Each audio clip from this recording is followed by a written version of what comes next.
정치권 상황에 하이킥을 날리는 속 시원한 정치 토크쇼 거침없이 하이킥. 장성철, 장윤선, 장장 콤비 나오셨습니다. 안녕하세요. 안녕하세요. 네, 안녕하세요. 예. 아, 화좀 그만 내세요. 화 좀. 유일무이했었는데. 아니, 뭐가요? 제가 아까 신앵커님 화 좀 그만내세요. 장장 콤비가.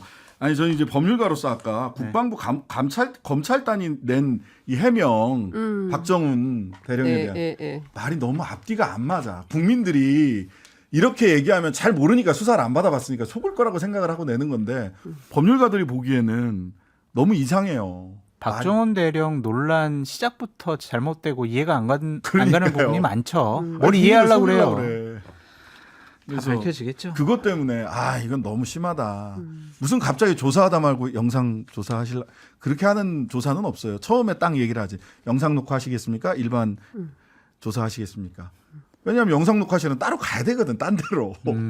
그러니까 근데 갑자기 그 외압의 실체를 드러낼 수 있는 녹음을 딱 틀으니까 조사를 중단해서 기록하지 않았다는 거 아니에요. 그러니까 이 사건은 박정훈 대령이 이길 수밖에 없어요. 왜냐하면은 관련된 여러 가지 녹취라든지 아니면은 뭐 문자 메시지 주고받은 것들을 박정훈 대령이 다 갖고 있기 때문에 그러니까. 그것을 까는 순간 상당히 곤혹스러워지는 것은 대통령실이고 국방부일 수밖에 없다라는 생각이 들어요. 근데 대통령실이 아니라 대통령이라는 문건이 나온 거 아닙니까? MBC 스트레이트 보도로. 네네. 그러니까 사실은 지금까지 사실은 가장 이해가 안 됐던 대목이 7월 30일 날 장관이 칭찬까지 하고 마무리해서 그 8월 2일 날 이첩하기로 했던 980쪽짜리 수사 기록이 그러니까. 7월 31일부터 이게 입장이 바뀌는데 시간 순으로 구성을 해보면 오전 11시에 회의를 했다는 거고요. 그다음에 오전 11시 58분인가 56분경에 12시 직전. 장관한테 장관이 사령관한테 사령관한테 전화를 보고를 했죠. 했다는 거고 예. 그다음에 이제 2시에 회의를 했다는 거고 장관이 긴급대책회의를 그다음에 2시 반에 장관이 나갑니다.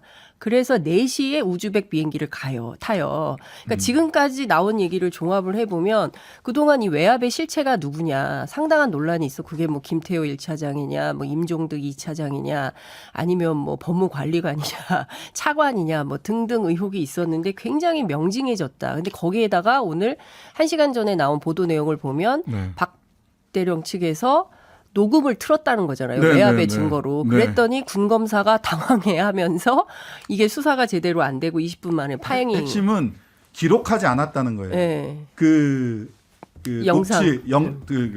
이 녹음에 나온 내용을 기록하지 않고 중단했다는 거예요. 네. 그러면서 갑자기 영상 녹화실 핑계를 댔단 말이에요. 지금 외부적으로는. 그렇죠. 네. 그러니까 그냥 이걸 수사 기록으로 남겼을 때 본인한테 올 후환이 두려웠던 겁니다. 그러니까 군 검사가 그렇게 지금 당황한 보여요. 거예요. 예. 예. 박 대령이 이기는 게임이에요. 예. 하여튼간에 요 얘기 했고요. 자 다음은 오늘 그 일본 오염수 방류 파장이 점점 커지고 있는데 아직도 대통령은 뭐 하시는지 메시지가 없습니다. 행동으로는 충분히 보여주고 계세요. 예? 먹방 했던 거 하면 오늘 뭐 총리랑 그 수산물로 오찬했다 그렇죠. 예. 따로 하고 근데 사진은 안 나왔더라고요. 예 그렇군요. 뭘 그다음에 드셨는지. 점심 메뉴로 대통령실 청사 구내식당에서 네. 일주일간 우리 수산물 한다고 하고 수산물 소비 촉진에 방향이 맞춰져 있습니다. 나는 그게 궁금해요. 그 대통령실에서 수산물 모둠회를 내놨더라고요. 예, 고등어 맞아요. 구이랑 예. 그거 얼마 받았는지 난 3,000원. 궁금해. 3,000원이에요. 근데 제가 세금으로 그거를 보존해 주는 거 아니에요? 3,000원에 먹는 건데 그 원래 청와대 출입 기자들이 갔잖아요. 이전을 해서. 근데 네네. 질이 청와대 때보단 조금 떨어졌다라는 게 정평이었다는 거예요. 그런데 네네. 오늘 엄청 잘 나왔다. 그래서 네네. 물어보니까 기자들도 상당히 많이 먹었는데 그 대기하다가 그 동이 나가지고 조기 매진. 예, 조기 매진이 돼가지고 못 먹고 돌아간 기자들이 많았다는 거예요. 네네. 그래서 하여튼 약속 없는 기자들이 다 간다는 거였는데 이번 주 일주일 내내 하여간 상당히 포식하게 됐다. 외부인이 가면 5,000원, 그 직원용은 3,000원. 네, 이렇습니다. 모둠회만 해도 10,000원이 넘을 것 같은데 마트에서도. 그러니까 어쨌든 이게 뭐 이런 것 같아요. 복지 차원에서 제공을 하는 거니까 사내 복지죠. 사내 복지. 그 직원 복지. 예. 직원 복지. 그러니까 이런 것 같아요. 그러니까 우리가 먹으면 국민들이 안심할 거야. 먹어서 응원하자. 예. 일본 정부에서 처음에 했던 겁니다. 먹어서 응원하자. 슬로건이 그래요. 그러니까 이게 똑같잖아요. 대통령실에서 주도해서 뭐 오염수가 별로 문제가 없어요라는 홍보 영상을 만들었잖아요. 네. 그 만든 의도가 뭐겠어요? 이렇게 수산물을 대통령실에서 메뉴로 내놓는 이유가 뭐겠냐고요. 국민들이 뭘 잘 모르니까 사실관계를 알려주면은 국민들은 안심할 거야. 이런 생각 판단 때문에 저러한 일을 하는 건데 그렇죠. 지금 불신하는 거는요. 저런 홍보 영상이나 아니면 수산물 먹는다고 불신이 없어지지 않을 것 같아요. 왜냐하면 지금 불신하는 것은 정부, 정권을 불신하는 거잖아요. 그래서 저는 저러한 노력들을 왜 하는지 솔직히 잘 이해하지 못하겠습니다. 아니 동네 엄마들이 그래요. 네. 야 먹으란다고 먹고 먹지 말란다고 안 먹냐? 우리는 다 찾아본다 이런 얘기를 하고요. 가뜩이나 반찬할 거 없어가지고 힘들어 죽겠는데 생선까지 이제 못 구워 먹으니까 애들 뭐 먹이냐 이제 이런 얘기를 하고 그 다음에 냉동실 이거 들어갈 데도 없는데 또 다 사가지고 사다 쟁인다는 거 쟁여놓고 아니에요? 있는 거예요. 네. 그러니까 국민들이 너무 피곤해요. 근데 자꾸 무슨 과학을 이야기하면서 믿어달라고 얘기를 하고 있거든요. 그런데 과학은 잘 아시는 것처럼 사실을 기반으로 한 검증입니다. 네. 그리고 투명한 정보 공개가 기본이에요. 그런데 일본 정부가 투명한 정보 공개를 안 해요. 전 세계가 요구하고 있어요. 언제부터 후쿠시마 오염 원전 사고 터지고 나자마자 지속적으로 전 세계가 집단지성의 힘으로 이 난관을 헤쳐나가야 된다라고 요구했는데 지금까지도 내놓지 않고 있어요. 그러면서 일본 정부가 내놓는 자료만을 가지고 우리가 다른 데이터나 이런 거를 확인할 수가 없는 상태로 지금 계속 오고 있는 거잖아요. 제가 보기에는 그 불신의 근원은 여기 있는 거거든요. 투명한 정보 공개가 되고 국민들이 납득할 수 있으면 먹지 말라고 해도 먹습니다. 그렇죠. 예, 당연히 먹어요. 왜 안 먹겠어요? 다 몸에 좋은 건데. 그런데 지금 그게 무너졌기 때문에 국민들이 못 먹는 거예요.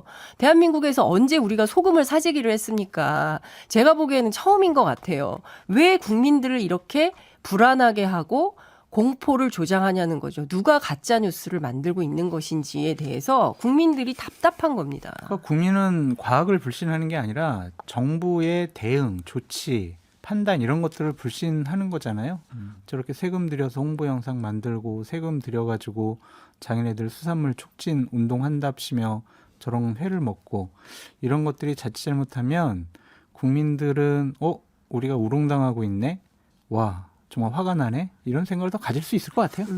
그러지 말아요. 그냥 너무 수준 낮은 접근인 것 같아요. 그러니까 그리고 아니 대통령과 대통령실이 수산물 먹는다고 그래서 국민들이 와 우리 수산물 먹자 이러겠냐고요. 자, 그러니까 요거 예. 제가 예. 시간이 없죠. 예, 말씀하시죠. 아니 근데 예. 이 얘기를 꼭 하고 싶어요. 지금 네. 계속 과학적 검증의 근거로 IAEA를 계속 얘기를 하고 있잖아요. 그렇죠. 근데 2021년 4월 13일 날 방류 결정을 할 때 이제 옛날 인권 고등 판무관실 그러니까 네. 이게 일본 말이어서 이제 이걸 어떻게 바꿨냐면 유엔 인권 최고 대표 사무소로 바꿨거든요.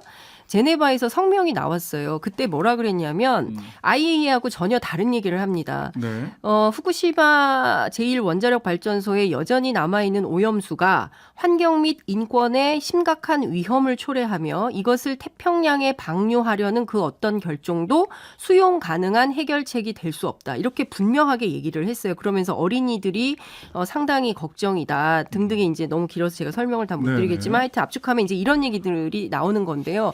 저는 방류를 하지 않았습니까? 네. 전 조만간 유엔 최고 대표 사무소에서 또 이 비슷한 맥락의 입장을 낼 거다. 그때 우리 정부는 어떤 판단을 하고 어떤 입장을 낼 거냐. 네. IAEA만 있는 게 아니에요. 그럼요. 예. 이런 국제기구에서 우려가 나오고 있고 지금은 괜찮아요. 일주일 뭐 먹는 거 무슨 문제겠습니까? 향후 30년, 최소 30년이거든요. 그래서 어린아이들이 있는 집에서 걱정을 하고 있는 겁니다. 이 문제에 대해서 저는 그냥 믿어주세요. 이렇게 믿을 수 있겠어요? 그런데 그냥 정부의 입장도 좀 이해가 되는 부분이 뭐가 있냐면 네. 우리가 방사능 수치라든지 삼중 수소 수치를 지속적으로 검증을 하고 있는데 우리 해역에서 근데 뭐 그렇게 큰 유의미한 변화가 없다. 그것이 과학이다라고 얘기를 하잖아요. 두 가지인데 하나는 삼중수소가 석윤열 교수나 이제 원자핵공학이나 그 아니, 석윤열 교수는 좀 그래요. 핵의학. 옛날에는 그렇게 위험하다고 해놓고 이제 와서는 안 위험하다고 그러고. 핵의학 뭐 이런 거 이제 이야기하시는 분들 반대구나. 얘기는 거꾸로지 거꾸로. 반대네. 거꾸로 옛날에는 했고. 안 위험하다고 했다. 지금 위험하다고. 근데 그러고. 이제 그분이 얘기하는 게 삼중수소가 사실은 그 허수아비일 수 있다. 그렇죠. 세슘, 스트론튬, 플루토늄, 요드 등 129. 해서 요드 129 등 무겁고 정말 인체에 잼 날리는 삼중수소가 잼 날리는 수준이라면 이거는 거의 뭐 칼을 꽂는 수준의 치명적인 영향을 끼치는 보다 무거운 핵종들이 있는데 예. 삼중수소만 갖고 얘기를 그렇죠. 하니까 왜냐하면 그거는 알프스에서 못 걸르거든. 맞아요. 삼중수소뿐만 아니라 세슘도 아, 못 세슘도? 걸린대요. 예. 세슘, 스트론튬, 플루토늄, 요드 129 이런 게 안 걸러진다는 거예요. 그러니까 지금 그러니까 더 희석하는 거네요. 이게 네. 지금 아니 희석을 해도 그건 계속 남아 있는 네, 거예요. 무겁고 밑으로 예. 온다는 거지. 그렇죠. 그래서 일본 사회 안에서 네. 미나미타병에 대해서 다시 환가를 하는 거예요. 수은 중독인데 이거 희석해서 풀어서 괜찮다라고 했는데 실제로 언어장애 등이 발생되고 상당히 많은 사람들이 죽었잖아요. 그러니까 예. 그때 교훈을 잊으면 안 된다라는 얘기가 나오는 것이고 요드 129 같은 경우 갑상선 암을 유발하는 방사성 핵종으로 알려져 있는데 반감기가 1,300만 년입니다. 그러니까. 예, 이거 말고도 64개 핵종에 대해서 잘 걸러졌는지 안 걸러졌는지에 대해서 우리가 확인을 못 하고 있어요. 그리고 이거는 원자폭탄하고 다르게 원자 핵 발전소 사고는 이게 7등급 최고 위험한 네. 사고였고 인류 역사상 최초의 방류고 이 후과를 우리가 알 수가 없는 상황인 거고. 선전선동 그만하시고 이제. 아, 이게 선전선동이 다음 아니라 아이템으로. 실제로 다음 아니 아이템도 좋지 팩트인 않을까? 거예요. 심각한 문제를 얘기를 하고 있는 겁니다. 예, 알겠습니다. 다음 알죠, 아이템으로 당연히. 넘어가시죠. 아이고. 흉상철거로 갑시다. 형사. 아이고. 예, 그 다음 아이템입니다. 아까 박정은 대령 얘기는 했으니까. 아니 왜 지금 홍범도 장군 흉상철거 논란, 홍범도, 지청천, 김좌진, 이범석, 이회영 그리고 국방부에 있는 흉상도 철거를 검토하고 있다라고 얘기를 하고 그다음에 홍범도함 필요하다면 검토를 시작할 수 있다. 해군에서는 검토하지 않는다 그러는데 오히려 국방부 대변인은 필요하다면 검토할 수도 있다 이렇게 얘기를 해요. 뭐 해군하고도 아직 논의도 안 됐는데 막 국방부에서 밀어붙이는 것처럼 보이거든요. 이 정도 그러니까 특징인 것 같아요. 219 관련해서는 참 쓸데없는 논쟁과 일들을 왜 국방부나 뭐 정부 쪽에서 하고 있는지. 보훈부 장관님은 또 뭐 정율성 거리 관련해서 또 장관직 걸겠다고 하시고. 정율성 거리는 좀 그건 상당히 좀 무리가 있고 잘못된 판단이라고 보여지고요. 하여튼간에 이 지금 흉상과 관련해서 흉상 얘기부터 좀 해봅시다. 이해가 되지 않아요. 왜냐하면은 전임 보수 정권 하에서도 이분에게 뭐 건국훈장을 준다든지 이거 다 했어. 아니면은 예, 잠수함을 홍범도함으로 명칭을 했다라든지. 그게 박근혜 정부 시절에 있었던 그리고 일이죠. 작년에는요 예. 윤동주, 뭐 홍범도 이렇게 독립운동가들 무국적자 이분들에게 한국 국적을 부여했어요. 맞아요, 윤석열 맞아요. 정권 하에서. 맞아요, 그랬습니다. 그런데 왜 이러한 일들을 이제 와서 하는지 과연 이게 이해가 되질 않아요 도대체. 그러니까요. 저는 심지어 홍범도 장군은 1943년에 돌아가셨어요. 네, 해방도 못 보고 돌아가셨어요. 네, 네. 그러니까 이분이 해방 이후에 그 좌우익에 어떻게 대립했는지 어떻게 해서 한국 전쟁이 발생됐는지도 모르는 분이에요. 27년에 소련의 그 볼셰비키당에 입당을 했던 거는 사실이지만 37년에 스탈린 때문에 고려인이 일본 사람들하고 똑같이 생겼다, 비슷하게 생겼다 이러면서 강제 이주 당해가지고 말년에는 고려극장에서 관리인으로 계시다가 쓸쓸히 돌아가셨습니다. 네. 그러니까 이게 지금 보수에서 더 난리인 상황이에요. 조갑재 씨까지 나서서 지금 왜 이렇게 무리수를 두느냐라고 비판을 하고 있는 상황인데요. 정율성 선생 관련해서도 오늘 강기정 시장이 간담회를 했는데 이런 내용들이 나옵니다. 1988년 노태우 정권 때 서울 올림픽 평화대회 한중 우호 협력 사업의 상징으로 기념 사업을 시작을 했다는 것이고요. 1993년 김영삼 정부 시절에 한중 수교 1주년 기념으로 정율성 음악회를 했다는 거고요. 1996년 문민정부 시절이죠.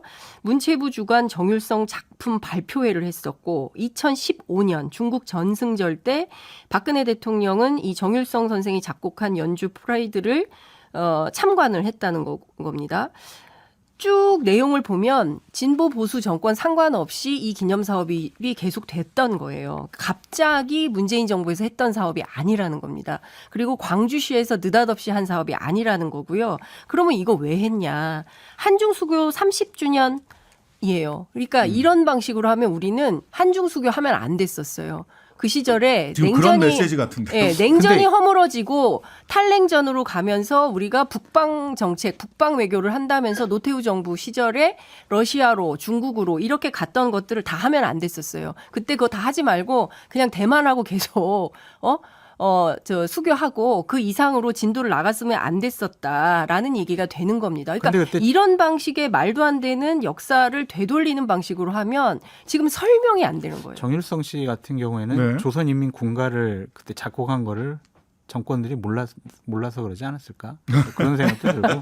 근데 홍범도 장군 같은 경우에는 네. 좀 달라요. 다르다. 홍범도 정일성 네. 문제가 사실은 같은 맥락에 있다라는 게 좀 이제 장 달라요. 기자님 말씀이고 네. 장성철 소장님은 좀 다르다. 구분해서 보자. 그러니까 이런 얘기네요. 예.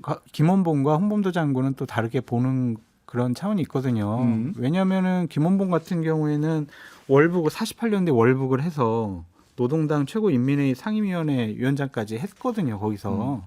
그래서 남침을 하는 데 있어서 상당한 역할을 했단 말이에요. 대한민국 다시 한국을 공격하는데 상당한 영향력과 여러 가지 일들을 했어요. 그런데 홍범도 장군은 그렇지가 않잖아요. 43년에 돌아가셨다니까요. 네. 홍범도 장군의 관은 이거가 있어요. 관은. 그러니까 1921년도에 연해주 예. 자유시로 무장 독립군들을 모아가지고 네.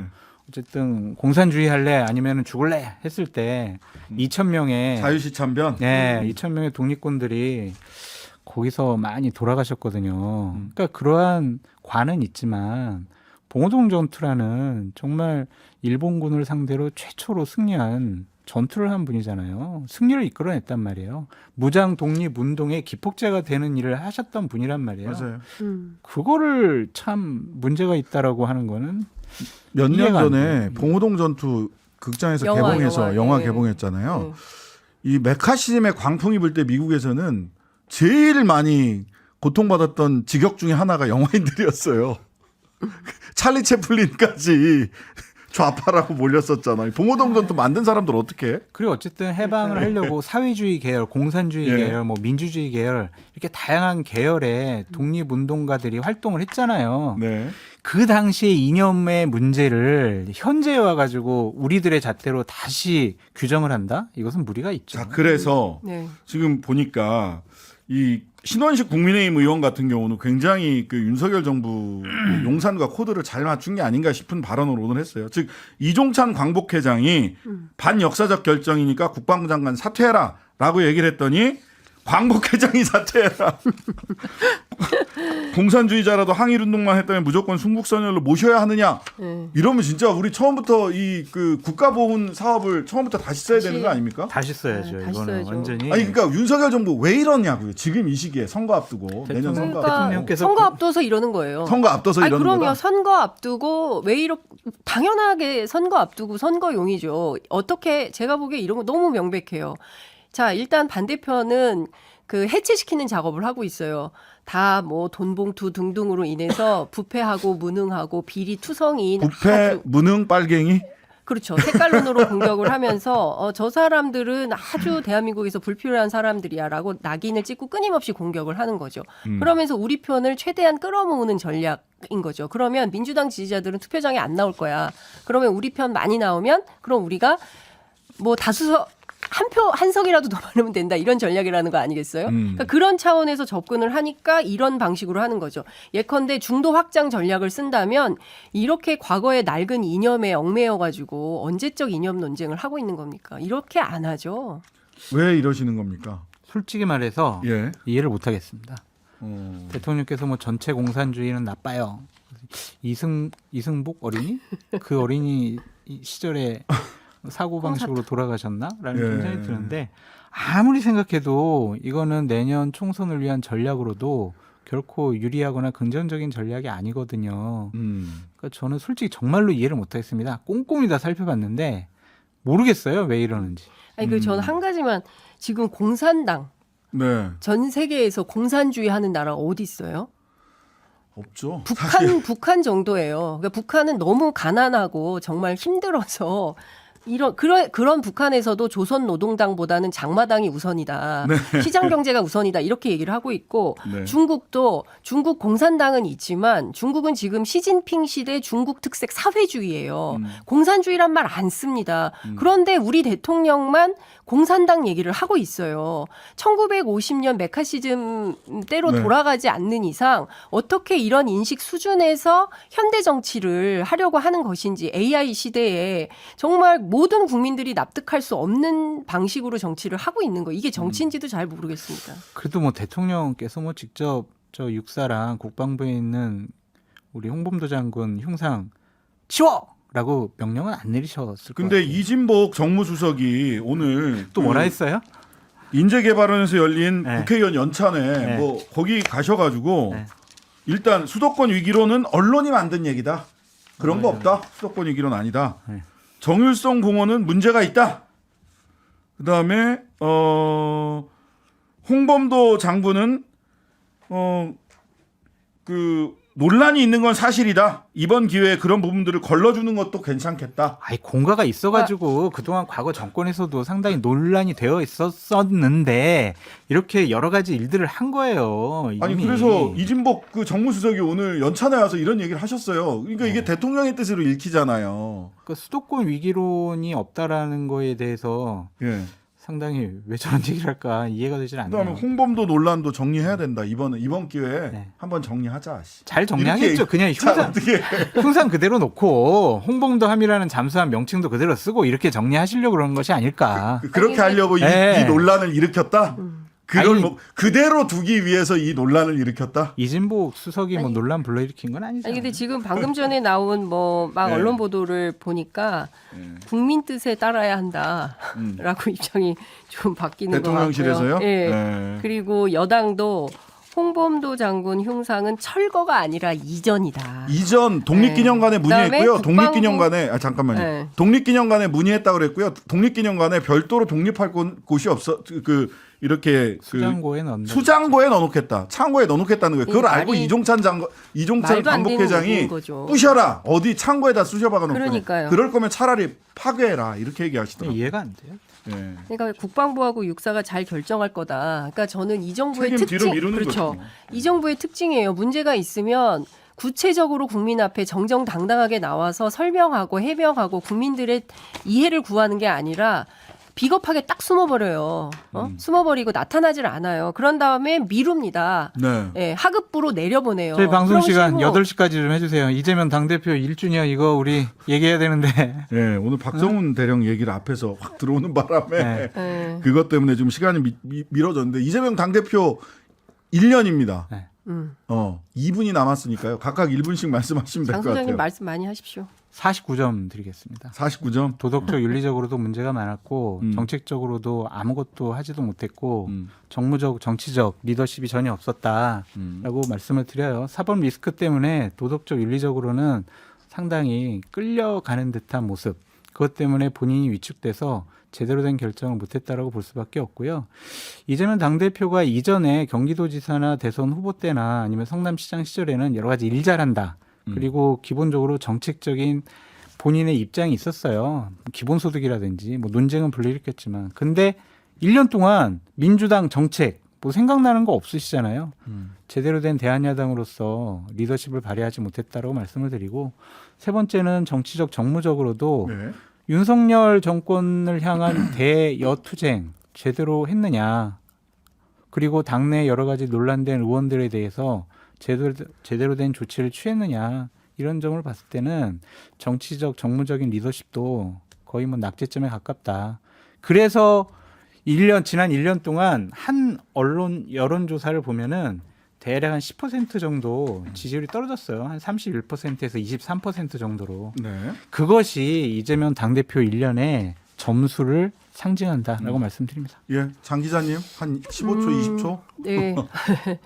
그 이재명 대표 개인에게는 굉장히 고통스러웠던 1년이었을 것 같다라는 생각이 좀 들고요. 친명 쪽에서는 350번의 압수수색 견뎌낸 대단한 사람이다라고 얘기하고 비명계 쪽에서는 생각보다 리더십 리스크가 크더라라는 평가를 하고 있습니다. 근데 오늘 뭐 운동화끈 새로 묶고 출발해보자라고 네. 하니까 그런 차원에서 보면 알겠습니다. 지금까지 고통을 딛고 뭐 새로운 출발을 민주당이 하려나 보다. 장윤선, 이런 기대가 장성철 생깁니다. 두 분과 함께했습니다. 감사합니다. 감사합니다. 고맙습니다.